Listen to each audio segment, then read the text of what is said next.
বুঝাবেন এই একটা দেহের মধ্যে যখন একটা জীবনের একটা প্রাণ একটা রূহের প্রবেশ ঘটে তখন এটাকে বলা হয় জন্ম।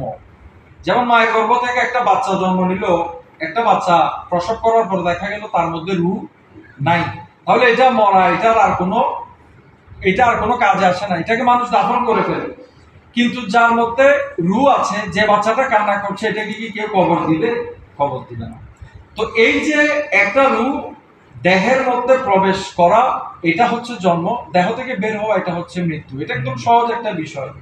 তো আপনার থেকে বুঝতে হবে, আপনাকে ওই আল্লাহর বলি বলবেন যে আল্লাহ পাক রব্বুল ইজ্জতের হুকুমে তোমার রূহটা তোমার মায়ের গর্ভের মধ্যে এসেছে এবং একটা মানব আকৃতি ধারণ করলো, সেটার মধ্যে এই রূহটা অবস্থান করলো, সেই রূহটা এখনো অবস্থান করছে, সেই জন্য তুমি আমার সাথে কথা বলতে সক্ষম হয়েছো, কথা বলতে পারছো। তো এই যে রূহটা, এই রূহ যদি বের হয়ে যায় তাহলে তুমি আমার সাথে আর কথা বলা সম্ভব হবে না, তখন তোমাকে মানুষ মৃত বলবে। তুমি যে দেহের ভিতরে আছো, তুমি এত বছর মনে করেছো যে আয়নার সামনে দাঁড়িয়ে আমি অমুক, তুমি দেহকে মনে করছো যে এটাই আমি, আসলে কিন্তু এটা না। এই দেহের মধ্যে যে রূহটা অবস্থান করছে সেটা হচ্ছে প্রকৃত তুমি। অথচ সেটাকে দেখার চেষ্টা কেউ আমরা করলাম না। আমরা শুধু এমনি শরীয়তের কিছু ইবাদত বন্দেগী ফলো করে আমরা আল্লাহওয়ালা হওয়ার জন্য চেষ্টা করছি। এই জন্য আমাদের ইবাদত বন্দেগীর মধ্যে, আমাদের চিন্তা ভাবনার মধ্যে, আমাদের শিক্ষা দীক্ষার মধ্যে, আমাদের সব কিছুর মধ্যে অনেক কিছু তফাৎ রয়ে গেল, যেগুলোর কারণে আল্লাহর সাথে আমাদের একটা বিশাল পরিমাণের একটা দূরত্ব তৈরি হয়ে গেল।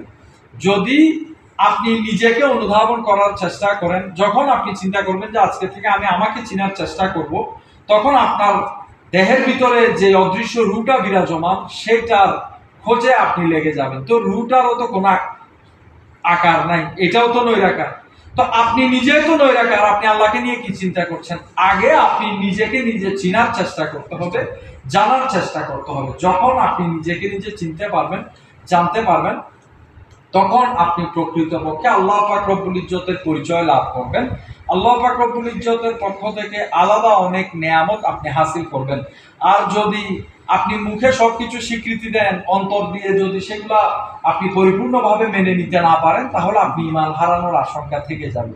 সেই জন্য প্রকৃত আল্লাহওয়ালাদের কাছে যেতে হয়, এই কারণে ওই আল্লাহওয়ালাগণ যেই সমস্ত সাধনা করার মাধ্যমে আপন আপন পীর ও মুর্শিদ উপরস্থদের থেকে যে সমস্ত জ্ঞান হাসিল করার মাধ্যমে ওনারা এই মকামের মধ্যে এসে উপনীত হয়েছেন, পৌঁছাতে সক্ষম হয়েছেন, ওই সমস্ত জ্ঞানগুলো ইলমে লাদুনী বলেন, ইলমে মারফত বলেন, বিভিন্ন ধরনের জ্ঞান থাকে, গুপ্ত জ্ঞান থাকে, যেগুলো বইয়ের মধ্যে, খাতার মধ্যে শব্দগতভাবে লিপিবদ্ধ থাকে না, লেখা হয় না।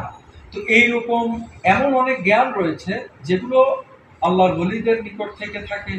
আপনি ওই ওলি আল্লাহর সান্নিধ্যে যাওয়ার দরুন, একজন আল্লাহর ওলিকে প্রশ্ন করার দরুন, একজন আল্লাহর ওলি আপনাকে বিভিন্ন বিষয় সম্পর্কে আপনাকে জ্ঞান দান করবেন, বিভিন্ন বিষয় সম্পর্কে আপনাকে জানাতে থাকবেন।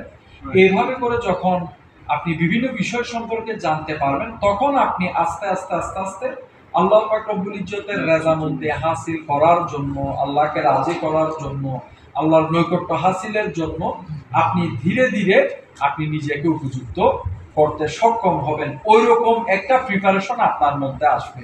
আপনি শুধুমাত্র এমনি ইবাদত করলেন, আপনি আল্লাহর প্রতি আপনার খেয়াল যাচ্ছে না, ধ্যান যাচ্ছে না, আপনি এমনি নামাজ আদায় করলেন, জিকির করলেন, এভাবে ইবাদত বন্দেগী করলে এগুলা স্বয়ং সম্পূর্ণ